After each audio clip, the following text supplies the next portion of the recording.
W.F. Howes presents an unabridged recording of The Cat and the Pendulum by Mandy Morton. Narrated by Jenny Funnell. Chapter 1. Hetty Bagshot had never liked the idea of working in the summer months.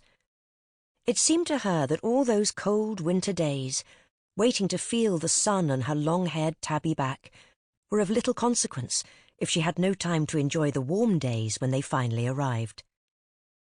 Her detective business, run with her friend and sidekick, Tilly Jenkins, had gone from strength to strength, with several of their high-profile cases hitting the national newspapers. The No. 2 Feline Detective Agency was in demand, and Hetty and Tilly turned down cases on a daily basis, only taking on work that required very little effort, or mysteries that were of particular interest to both of them, and commanded a decent fee.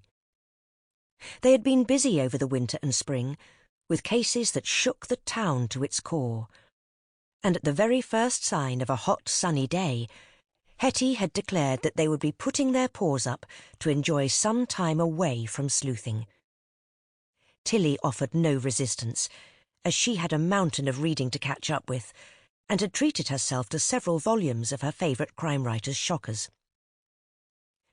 Having decided to mothball their business temporarily, they were delighted to receive an invitation from their old friend Marley Toke to spend a week by the sea in her beachfront guesthouse in Southwold, and a fine time was had by all.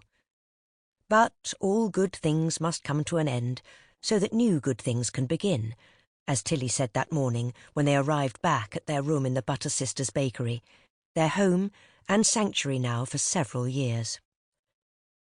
Hetty slumped in her armchair, kicking off her newly acquired jelly sandals and depositing a heap of sand that had caught between her claws on the hearthrug. "That's the trouble with seaside holidays," she said, applying some cream to her sunburnt nose.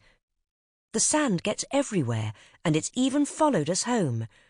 No matter how careful you are, it just clings to everything. There's a lot to be said for pebble beaches. Nowhere near the trouble you get from sand dunes.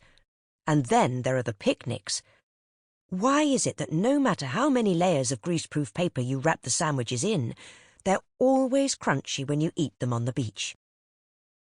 "I suppose it goes with the name," Tilly pointed out, as she filled the kettle, hoping that a nice refreshing cup of tea might help to stem Hetty's vitriol regarding coastal retreats. "What name?" asked Hetty, emptying a collection of... Sample complete.